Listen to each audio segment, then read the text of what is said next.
გამარჯობა მეგობრებო, მოგიკითხავთ როგორ ხართ. თქვენ იცით რომ ჩემი კონტენტი ძირითადად შეეხება ტრაილერებს და ტრაილერის ცხოვრებას ამერიკაში. მაგრამ შიგადაშიგ მინდა რომ რაღაც საინტერესო თემებიც მოგაწოდოთ იმის შესახებ და გაგიზიაროთ, რაც მე ვიცი და რაც მე გამოვცადე ამერიკაში ყოფნის დროს.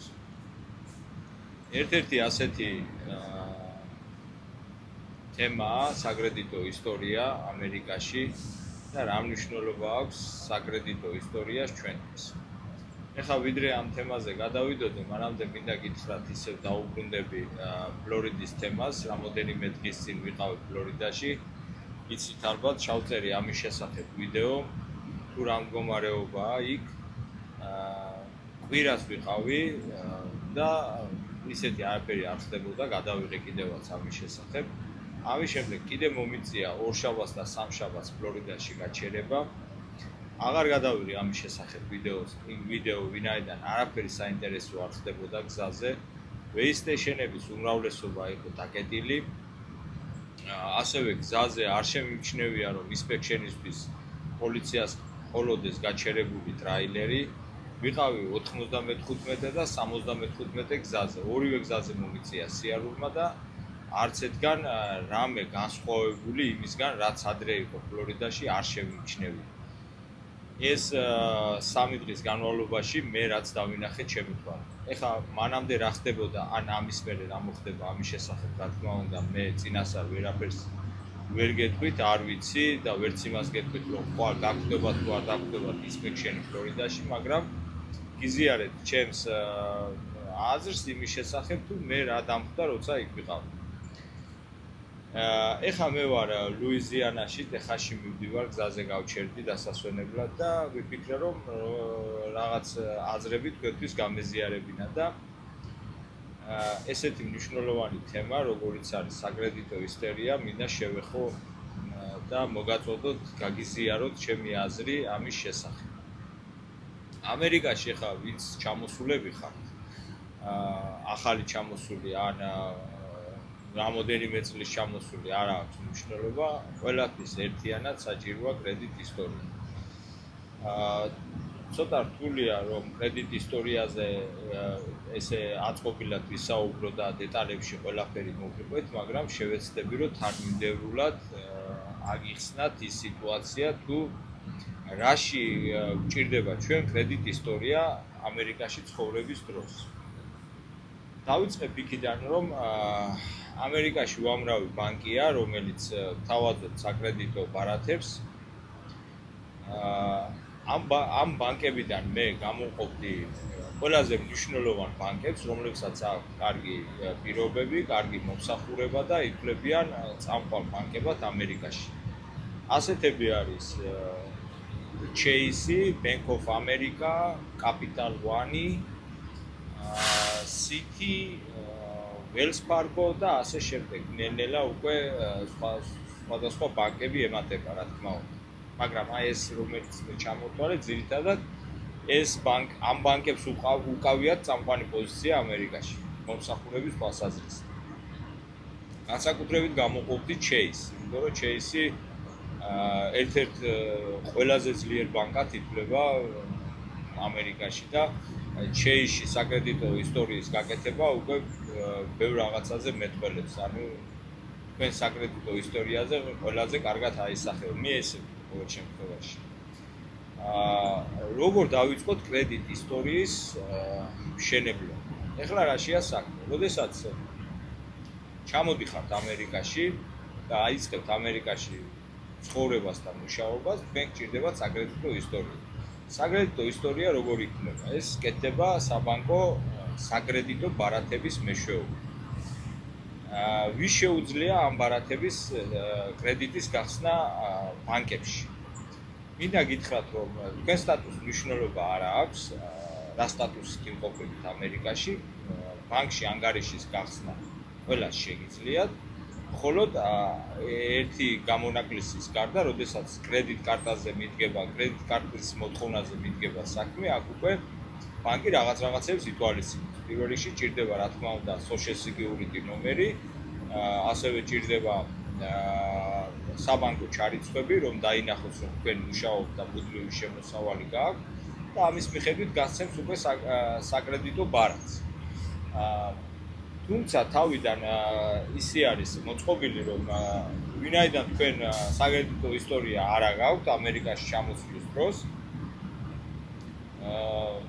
ბანკი თქვენზე არ გასცემს საკრედიტო კარტას, ამიტომ გჭირდებათ სხვანაირი კრედიტ კარტის გაკეთება. რას გულისხმობს სხვანაირი კრედიტ კარტის გაკეთებაში?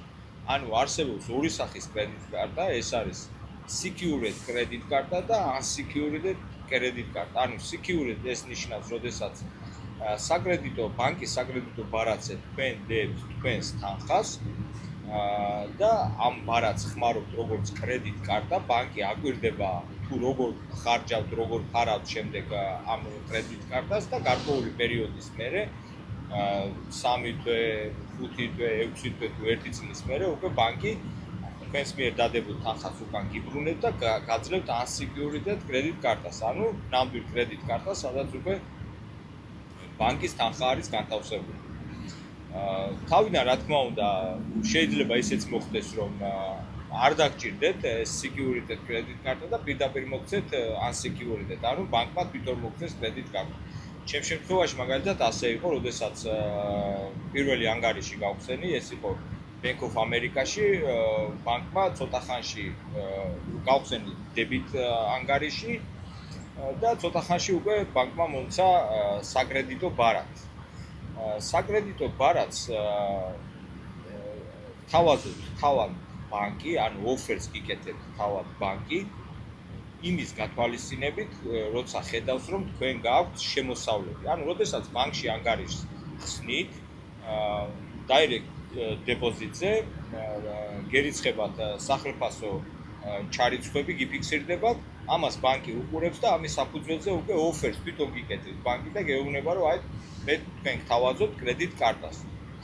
მაგრამ თქვენ ასევე შეგიძლიათ, რომ თქვენ თვითონ მოითხოვოთ ბანკს მოსთხოვოთ კრედიტ კარტა და განიხილავს ბანკი ამას და თუ ჩათვალა მისაღებად, რა თქმა უნდა, მოგცემთ კრედიტ კარტას რაღაც განსაზღვრული ლიმიტით. თავიდან დიდ ლიმიტებს არ იძლევიან, შეიძლება $500 მოგცეთ, შეიძლება $1000 გააჩნია, შეიძლება პირდაპირ $5000 ასეც ხდება.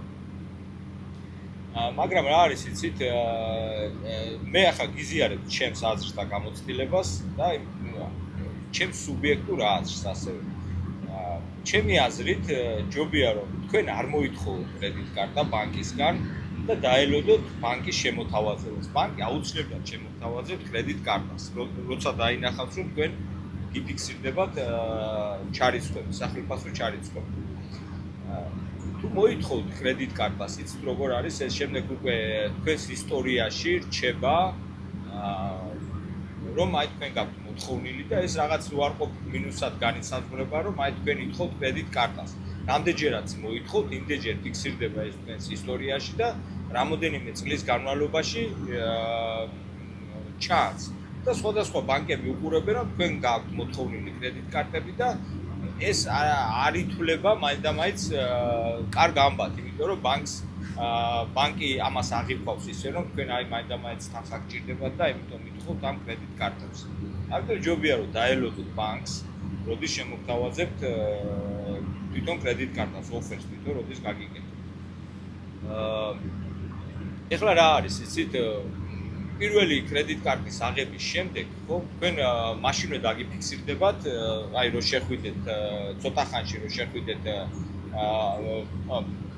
ბანკის ეპი, ანუ რომელსაც თქვენ გადმოწერთ ტელეფონში და ნახავთ, იქ დაინახავთ, რომ რაღაც კრედიტ ფულა გააქვთ, აი მაგალითად 700 რაღაცა, მაგრამ იცოდეთ, ეს არაფერს არ ნიშნავს თავიდან. ეს ელემენტარულად თავიდანვე გეძლევათ ეს ფულა.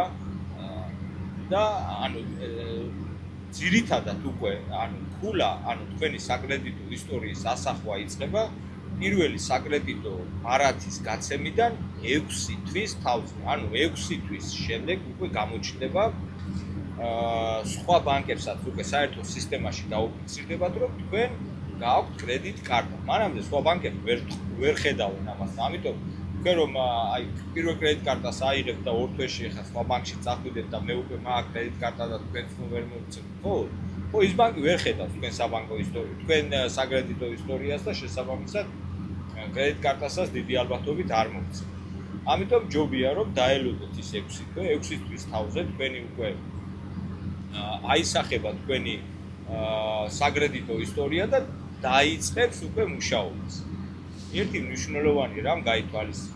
პირველ საკრედიტო ბარათს რომ აიღებთ, ანუ გახსნით კრედიტის ანგარიშს, აი ამ ანგარიშს მოუთხებით ძალიან, იმიტომ რომ თქვენი საკრედიტო ისტორია ითვლება პირველი საკრედიტო ბარათიდან, რომელსაც თქვენ აიღებთ.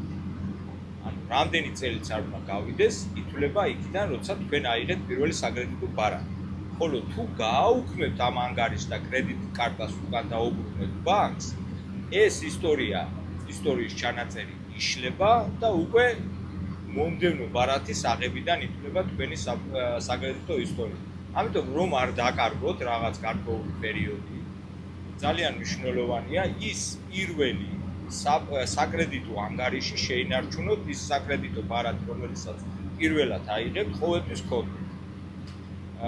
კიდე რა, ეხლა აქ კრედიტ კარტების მხრივ რამდენი შეიძლება მოითხოვო, მაგალითად კრედიტ კარტა რამდენი შეიძლება გქონდეს.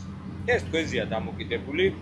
მე ვფიქრობ, რომ აი არ შეიძლება ბევრი კრედიტ კარტის ქონა და რაღაცა სიმართლეს არ შეეფერება. თავარია თქვენ როგორ ხარჯავთ ამ კრედიტ კარტებს, ანუ utilization როგორ აქვს, ანუ გახარჯვის პროცესი როგორ აქვს. ამიტომ ეხლა მე თქვენ აგიხსნით როგორ მუშაობს კრედიტ კარტა. დაუშვათ თქვენ გაქვთ კრედიტ კარტა, პირობითად ავიღოთ, რომელზეც დევს პირობითად $1000, ხო? ამ კრედიტ კარტას აქვს ორი თარიღი. ერთი თარიღი არის, როდესაც მინიმუმი პეიმენტი უნდა გააკეთოთ და მეორე თარიღი არის ანუ next closing day ესე ეწოდება, როდესაც უკვე იმ ერთი თვის პერიოდი ციკლი იხურება და ბანკი ანგარიშობს ერთი თვის პერიოდს. ანუ ერთი თვის განმავლობაში თქვენ რამდენი დახარჯებთ და შემდეგ რამდენი შეავსებთ. ამიტომ ესე იგი ორი თარიღი გაქვთ, ერთი არის მინიმუმი პეიმენტი, როცა უნდა შეიტანოთ.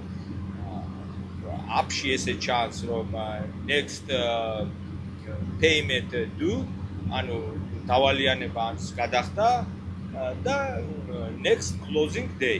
ეხლა ეს ორი თარიღი ერთმანეთისგან, ხო? უყურე როგორ არის? აი მაგალითად, ხო ვთქვით, რომ გვაქვს $1000-იანი კრედიტ კარტა, ხო?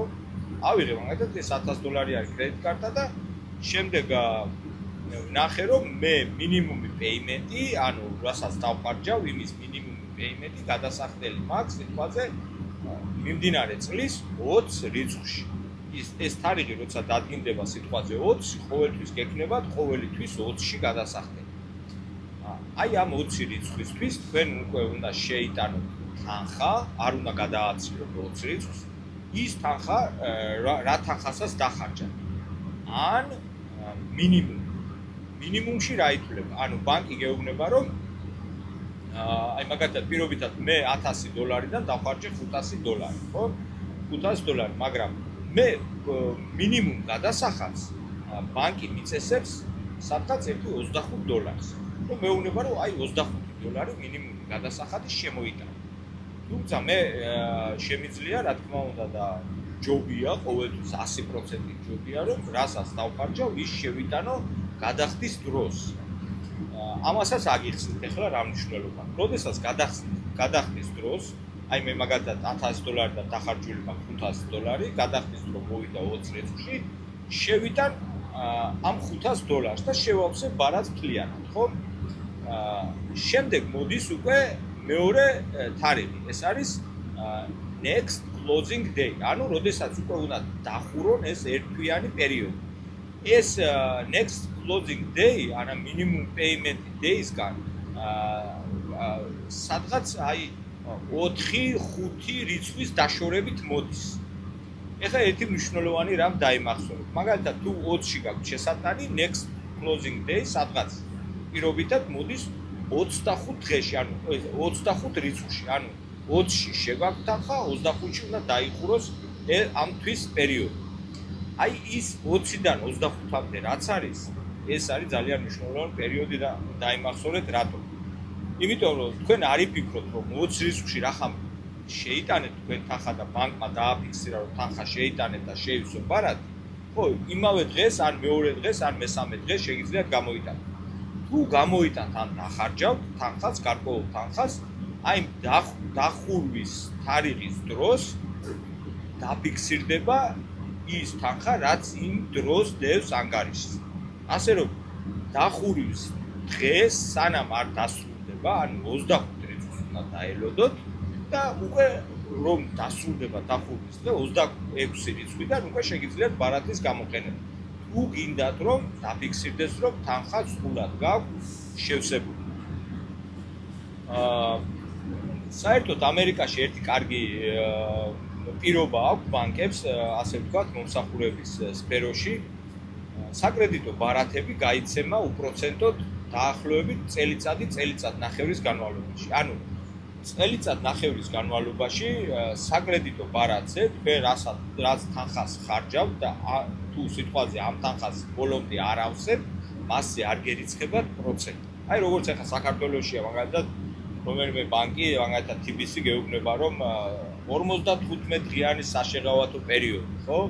აქ არის წელიწად-ნახევრიანი საშეღავათო პერიოდი, ანუ რამხელა სხვაობაა რა, ანუ წელიწად განმავლობაში ხა თუ გაგიჭირდათ სიტყვაზე და ღმერთმა ყველას გაშოროთ და პული დაგჭირდა და გაქვს $10,000 კრედიტ კარტა და ადექი და ეს $10,000 დახარჯე. ხო, ბანკი წელიწად-ნახევრის განმავლობაში ამაზე პროცენტს არ გადაგახდები. მხოლოდ მინიმალურ შენატანებს მოგთხოვს ყოველდღე და ეს მინიმალური შესატანი $10,000-ზე შეიძლება იყოს, რა ვიცი, $200-300 თვეში. და ისიც ანგარიშზე ასე ვთქვათ ფიქსირდება, პროცენტი არ აქნება. აი პროცენტი უკვე წელიწად-ნახევრის მერე ერიცხება რა. ეხლა ეს ბარათები რაც მეტი გაქვთ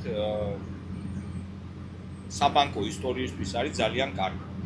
მაგრამ გაითვალისწინეთ ერთი რაღაც. არის ესეთი ესე ინგლისურად ესეა utilization, ანუ რაც ნიშნავს იმას, ანუ თქვენი ხარჯვის პროცესი როგორ არის საბანკო ბარათებზე. აი მაგალითად მე მაქვს სიტყვაზე 10 ბარათი, საკრედიტო ბარათი და ამ 10-ვე ბარათს ვიყენებ რაღაც ნაწილს ხარჯავ, მერე ვავსებ, ხარჯავ. როდესაც საანგარიშო პერიოდი მოდის, ხო,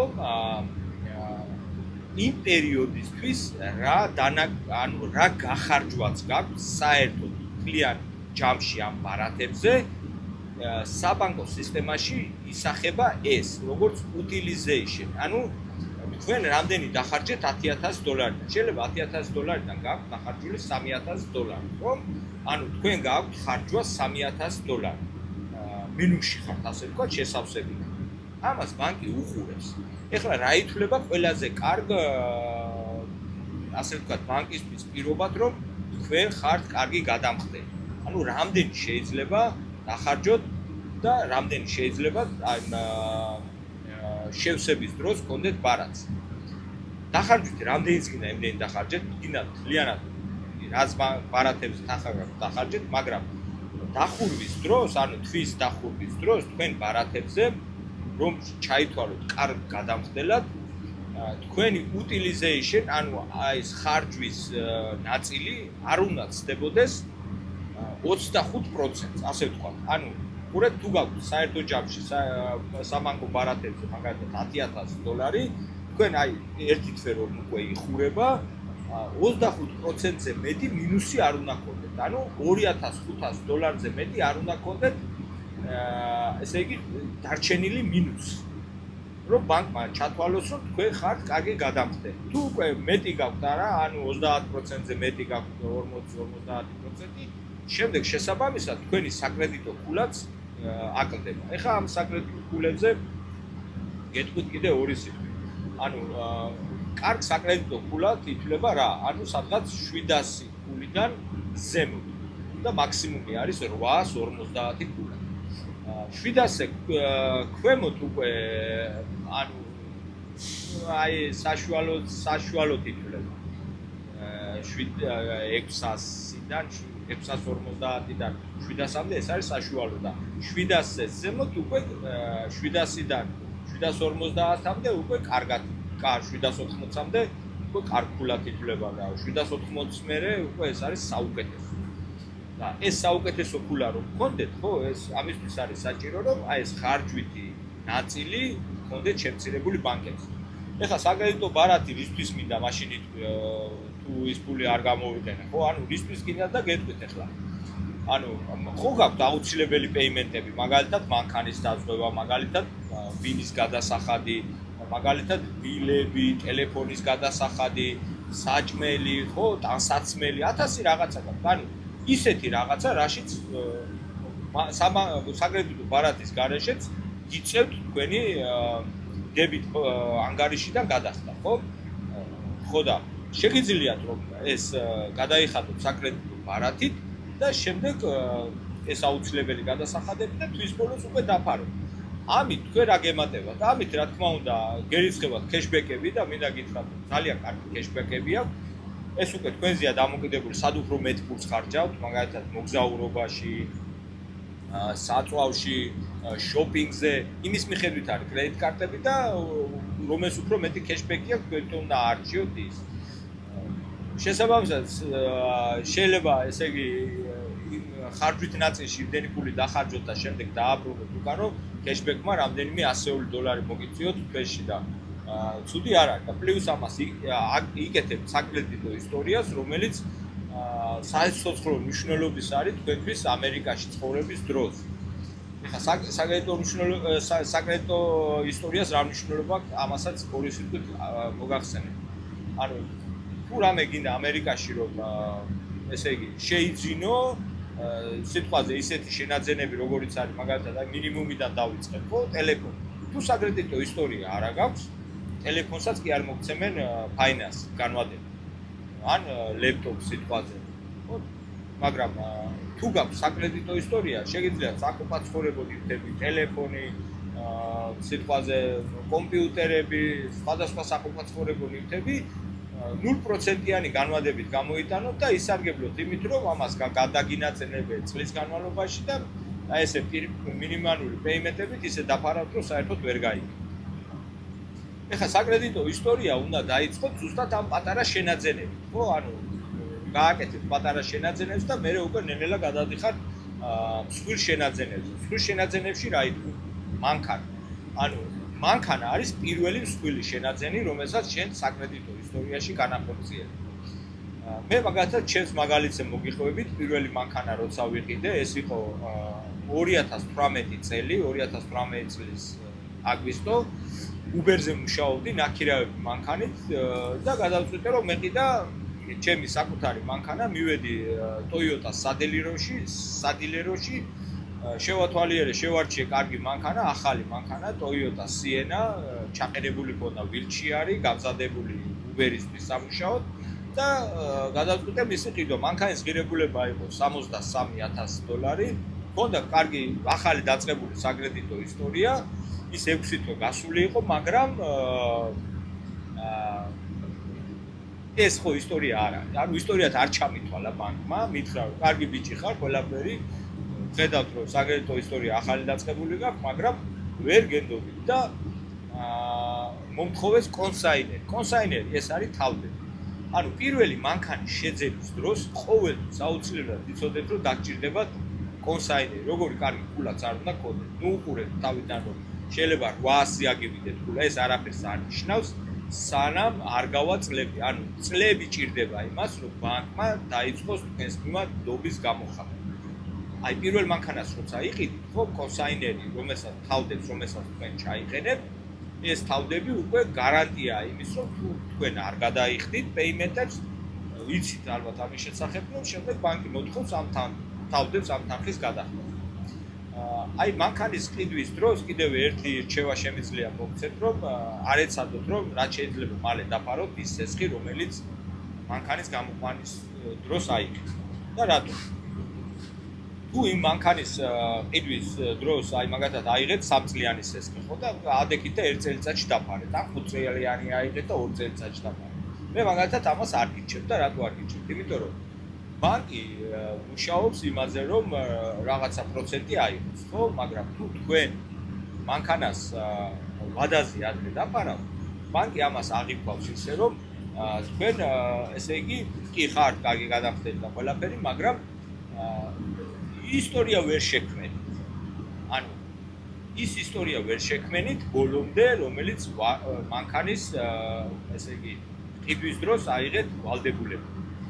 თუ თქვენ მანქანის სესხს დაფარავთ ისე რომ ვადაში გათვალისწინებით, ამ შემთხვევაში ეს არის უკვე საუკეთესო ვარიანტი იმისთვის, რომ ბანკმა უკვე შემდგომ, როდესაც უკვე მეორე მანქანის აღებულად წახვალთ, თქვენ არანაირი პრობლემა არ შეგექმნებათ, ნებისმიერ მანქანას უკვე გამოიყვანთ, თქვენი სახელით აღარ დაგჭირდებათ კონსაინერი, ასევე თუ რა თქმა უნდა კარგი საკრედიტო ისტორია გექნებათ მოუთხილდებით და არ გექნებათ დაგვიანებები პეიმენტებზე, არ გააცდეთ ამ პეიმენტებს, ხო? არ გექნებათ ესე იგი დიდი ხარჯვითი ნაწილი და შეინარჩუნებთ ამ 25%-იან ხარჯვით ნაწილს. ამ შემთხვევაში თქვენი ქულები, საკრედიტო ქულები, რა თქმა უნდა, გაიზრდება ავარ 800-მდე და ბანკი უკვე მოგცემთ მანქანას დაბალ პროცენტში. აი ბანკი როგორ უყურებს იცი პროცენტებს, აი მაგალითად მივედით 2 კაცი, ხო? მე ჩემი ქულა ორივეს ხანგრძლივი საკრედიტო ისტორია გვაქვს, მაგრამ მე მაგ სიტყვაზე 800 ქულა იმას აქვს 600, ხო? მე მომცემს ამ შემთხვევაში სიტყვაზე პირობითად ვიძახი 2%-ში ან 1%-ში, ხოლო იმას მიცემს 9%-ში, ან 10%-ში, ან 11%-ში. ეს ხო უკვე დიდი სხვაობა, ამიტომ ვამბობ, რომ თუმცა კარგი საკრედიტო ისტორია გაქვს. აი ამ ხარჯვით ნაწილს არ აცილებ იმ 25%-ზე მეც არ ხარჯავ ასე ვთქვათ და თუ ბოლომდე შეავსებ ეს საუკეთესო ვარიანტია. ხო? თქვენი პლუსი რა არის ამ შემთხვევაში? თქვენი პლუსი არის ის რომ კეშბექები გიგროვდებათ საბანკო ესე ბანკის ფულს ხმარობთ რა თქმა უნდა. ამით თქვენ იქით იღებთ ფულს, ბანკს არ უდით პროცენტს კეშბექების სახით. საკრედიტო ისტორია წინვალე ხდება თქვენი, ეს უკვე გარანტია იმის, რომ მომავალში თუ გინდათ ბინის დაქირავება სიტყვაზე, მორგიჯი, ყიდვა გინდათ, მანქანის გამოყვანა გინდათ, ხო, ეს ყველაფერი არის საბანკო ისტორიასთან ესე გადაჭაჭული, მიბული და ჩათვალეთ, რომ აქ უკვე მწვანე გზა გაქვთ, გახსნილი გაქვთ ხელფეხი და შეგიძლიათ ძალიან დაბალ პროცენტში გააკეთოთ ყველაფერი. ხოლო არა გაქვთ ეს ყველაფერი, მაშინ ვერც ბინას შეიძენთ, ვერც მანქანას და საერთოდ მოგიწევთ წვალები. აი სისტემაა ისე ამერიკაში აწყობილი საბანკო სისტემა, რომ ადამიანი არის ძალიან მიბული იმას. ეხლა რა არის იცით, ანუ აი ელემენტარულს გეკითხეთ. უბრალოდ აი მაგალითად ჩავედი ჩიკაგოში, დავტოვე ჩემი ტრაილერი და მინდა რომ მანქანით გამოვიყვანო მანქანა რენტით სიტყვაზე და წავიდე ნიუ-იორკში, ხო? რომ მივიდე, ხო, რამდენი შემოდნით რომ მივიტანო თან ან ჩემ სადებიტო ანგარიშზე ვაჩვენო აი $1,000,000 მიდევს და მანქანა მინდა რომ ქირით გამოვიყვანო ნიუ-იორკში ჩავიდე, არ მომცემ. ანუ როგორი რაღაცაა, იცი, ითხოვენ საკრედიტო ბარათს, ანუ თუ საკრედიტო ბარათი არ აქვს, მანქანას რენტით ვერ გამოდის. ნუ ესე წესი აქვს. მე მაგალითად ამას წინა ზუსტად იგივე შემექვა ნიუ-ჯერში მინდოდა რენტით მანქანის გამოყვანა, აღმოჩნდა რომ საკრედიტო ბარათი თან არ ქონდა, ხოლო დებიტ ბარათი ქონდა და დებიტ ბარათზე კიდევ ბოდიშიო მითხრეს არა საკრედიტო ბარათი მოიტანე. და საკრედიტო ბარათი დამოწურე შენს ისტორიას. ანუ შენ ვინა ხარ საერთოდ, როგორი გადამხდელი ხარ, როგორი პიროვნება ხარ. ამას ყველაფერს უყურებენ საკრედიტო ისტორია, რა, ერთის.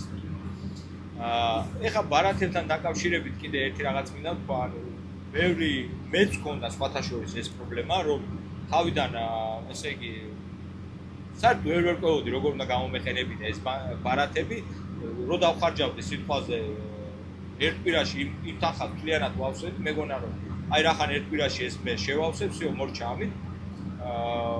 ჩამითვალა ბანკმა, არა, ესე არა, აი როგორც აგიხსენით მე, გაითვალისწინეთ, რომ minimum payment-ი როცა გაქვს შესატანი და next closing day რომ არის, აი ამ პერიოდში უნდა გედოთ ის თანხა, რომელსაც შეძლებთ რომ შეიტანოთ და დაფაროთ თქვენ საკრედიტო ბარათს. ბევრი ახლა ჩავარდა ესეთ სიტუაციაში, რომ ამ ბარათებით რომ გამოიყენეს სიტყვაზე დახარჯეს და მე უკვე უჭირთ გადახდა. ასეთ შემთხვევაში რა ვიცი, ნუ დააბრალეთ, ახლა მე ბანკის ხარისხი არა ვარ, არ მიყვარს ზოგადად ბანკები. ჩემი დამოკიდებულება ბანკების მიმართ ცოტა ისეთია, ისე ვუყურებ და მაგრამ ბანკის ბრალი ეს არ არის, ანუ თუ სწორად გამოიყენებთ საბანკო ბარათს, ხო, იქ არაფერი პრობლემები არ შეგექმნება, მაგრამ თუ თქვენ დახარჯავთ იმაზე მეც, ვისი გადახდის თავის გაქვთ და საშუალება, ეს ბანკის ბრალი არ არის, ეს არის თქვენი ბრალი, რომ მოგიწიათ იმაზე მეტის დახარჯვა, ვიდრე შეგეძლო.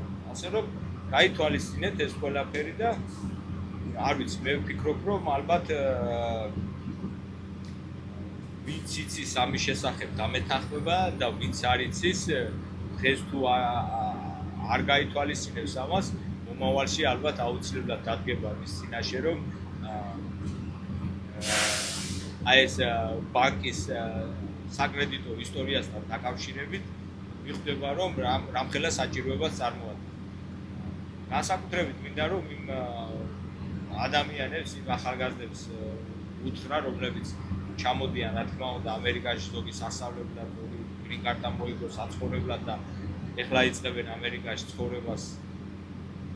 არ დაგეზაროთ დღეიდან დაიწყეთ თქვენ საკრედიტო ისტორიაზე ზრუნვა, იმიტომ რომ რაც უფრო წლები გადის, რაც უფრო ძველია თქვენი საკრედიტო ისტორია, მით უფრო ხელფეხი გახსნილი ამ ქვეყანაში და მომავალში ძალიან დიდი საშუალება და შეღავათები გექნებათ მანქანის ყიდვის კუთხით, სახლის შეძენის კუთხით, გექნებათ მოგზაურობის კუთხით, მოგზაურობასაც თავისი პლუსები აქვს, უამრავი კეშბექი ბრუნდება მოგზაურობის დროს, როდესაც ბილეთს და სასტუმროს ყიდულობთ და აი უამრავი სიკეთეებია. თავარი აქ არის ერთი რაღაცა, რომ სწორად დაიწყოთ საბანკო ბარათების გამოყენება და არ შეხედოთ ამ ყველაფერს ისე, რომ აი ეს თანხა ღმერთის საჩუქარია და როგორც მინდა დავხარჯავ. არა ბატონებო, ხალბატონებო, ეს არის ბანკის ფული და ბანკი იმ თურს არ დაკარგავს, თუ რა თქმა უნდა, ხა თქვენ არ ჩაალაგეთ ჩემოდნები და არ წახვედით საქართველოში, არავინ არ გამოგეკიდებათ, მაგრამ